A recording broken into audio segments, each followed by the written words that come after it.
Assalamualaikum warahmatullahi wabarakatuh.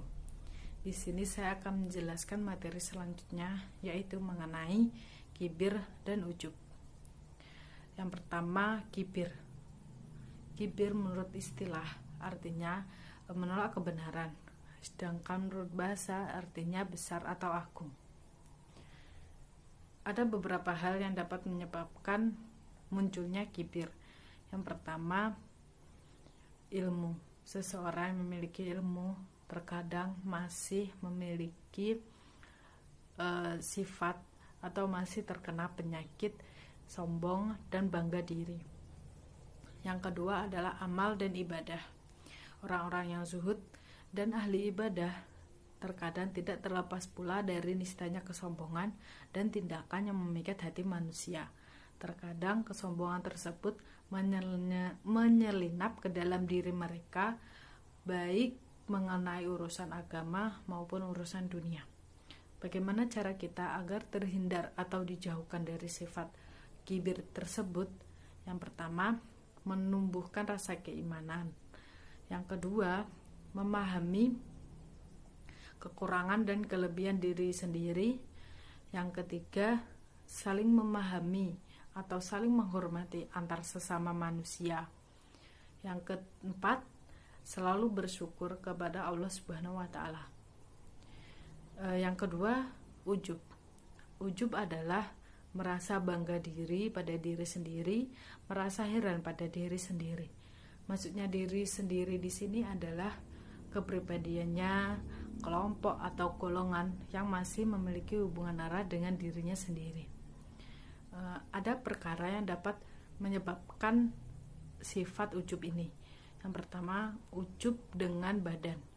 Maksudnya adalah mengenai kecantikan dan ketampanan.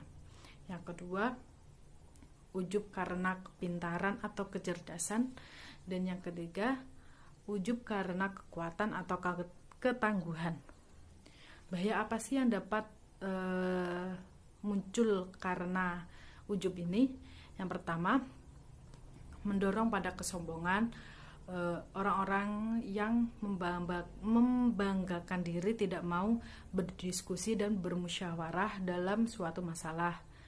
Terus selanjutnya, selalu mengutamakan dirinya sendiri dan tidak mau bermusyawarah dengan orang lain, atau menganggap pendapat orang lain itu salah dan menganggap pendapat diri kita itu benar.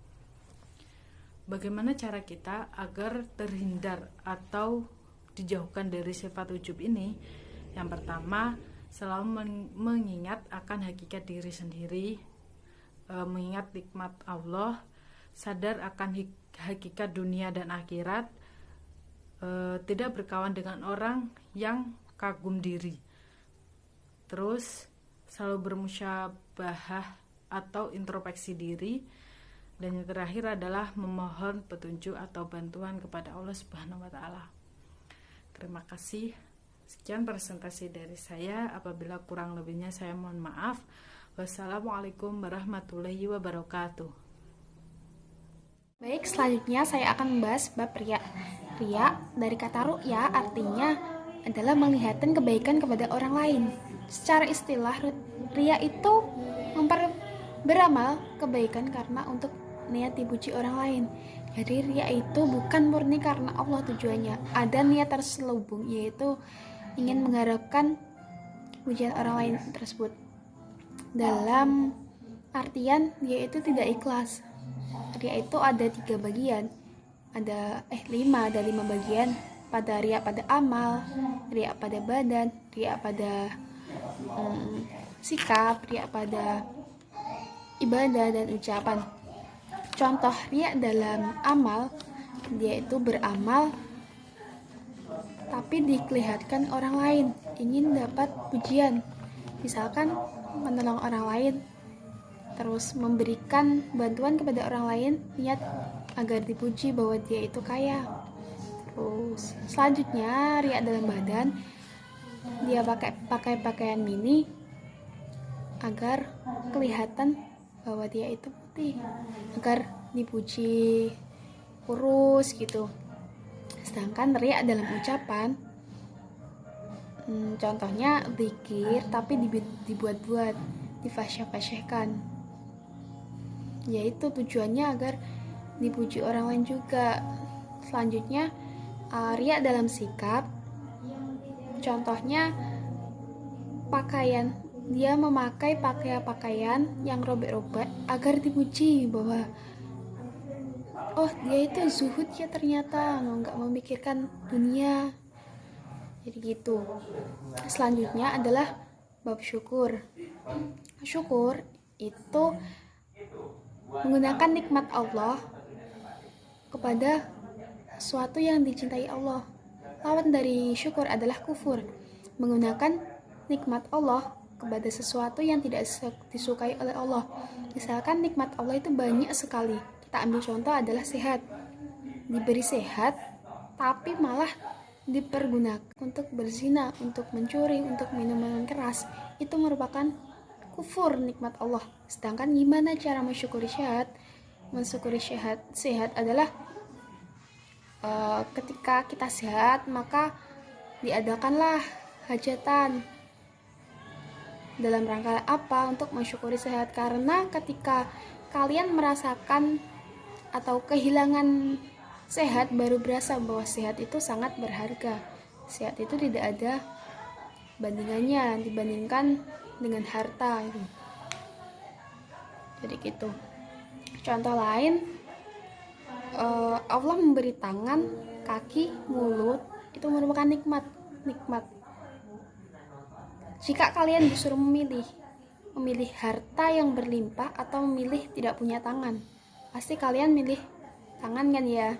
Karena tidak berguna harta yang kalian miliki banyak-banyaknya itu kalau kalian tidak mempunyai tangan. Nah gitu contohnya. Cara bersyukur bagaimana sih? Caranya ada dalam hati, ada dalam lidah, ada dalam perbuatan. Hati itu keyakinan yang kuat bahwa nikmat Allah itu merupakan pasti ada hikmah di baliknya. Jadi setelah menyadari bahwa setiap nikmat yang Allah berikan itu ada hikmah di baliknya, maka kalian akan bersyukur. Selanjutnya pada ucapan selalu berkata alhamdulillah, segala puji bagi Allah, terima kasih ya Allah gitu. Selanjutnya pada perbuatan, setelah pada hati dan ucapan bisa juga diaplikasikan dalam perbuatan. Menolong orang karena mensyukuri nikmat Allah berupa kekayaan yang diberikan tuh. Sedangkan bahaya-bahaya dari riya dan manfaat-manfaat dari syukur itu sudah kita tahu. Singkatnya, bersyukur itu mensucikan hati, sedangkan riya itu mengkotori hati. Terima kasih. Selanjutnya akan dibahas oleh kelompok saya. Sabar berasal dari bahasa Arab, yaitu sobaro, yang artinya menahan. Dan sabar menurut istilah ialah menahan diri dalam melakukan segala sesuatu atau meninggalkan sesuatu untuk mencapai ridho Allah Subhanahu wa Ta'ala. Bentuk dan usaha meningkatkan kesabaran yaitu 1. Mengikhlaskan niat kepada Allah Subhanahu wa Ta'ala, memperbanyak membaca Al-Quran dan sering-sering berpuasa. Ridho berasal dari bahasa Arab yaitu rodiya, yang artinya senang hati atau rela. Menurut istilah, ridho ialah menerima segala sesuatu dengan senang hati atas segala yang diberikan Allah Subhanahu wa Ta'ala, mau yang berupa hukum maupun ketentuan-ketentuan yang telah ditetapkannya. Beberapa macam sikap ridho ialah A. Ridho terhadap perintah dan larangan. Yang kedua, ridho terhadap Allah, takdir Allah. Yang ketiga, ridho terhadap perintah orang tua. Yang keempat, ridho terhadap peraturan dan undang-undang. Qanaah menurut bahasa ialah merasa cukup atau rela. Sedangkan menurut istilah ialah sikap rela dan menerima dan merasa cukup atas hasil yang diusahakannya, dan menjauhkan diri dari rasa tidak puas dari nikmat Allah Subhanahu wa Ta'ala. Qanaah adalah kekayaan jiwa, dan kekayaan jiwa lebih tinggi dan lebih mulia daripada kekayaan harta. Bersikap qanaah berarti menanamkan pola hidup sederhana. Qanaah tetap dilakukan dalam keadaan miskin maupun kaya. Contoh sikap qanaah dalam kehidupan sehari-hari ialah selalu ikhlas menerima kenyataan, tidak banyak berangan-angan dan berharap lebih di luar batas kemampuan kita, selalu berserah diri kepada Allah Subhanahu wa Ta'ala dalam keadaan sempit maupun lapang. Manfaat dari sifat qanaah sendiri ialah jiwa akan tenang dan kita akan terhindar dari sifat tamak dan dengki, dan kita dapat selalu mensyukuri nikmat Allah Subhanahu wa Ta'ala. Baiklah, sekian presentasi dari kelompok kami. Apabila ada kurang lebihnya, kami mohon maaf yang sebesar-besarnya. Wabillahi taufiq wal hidayah. Wassalamualaikum warahmatullahi wabarakatuh.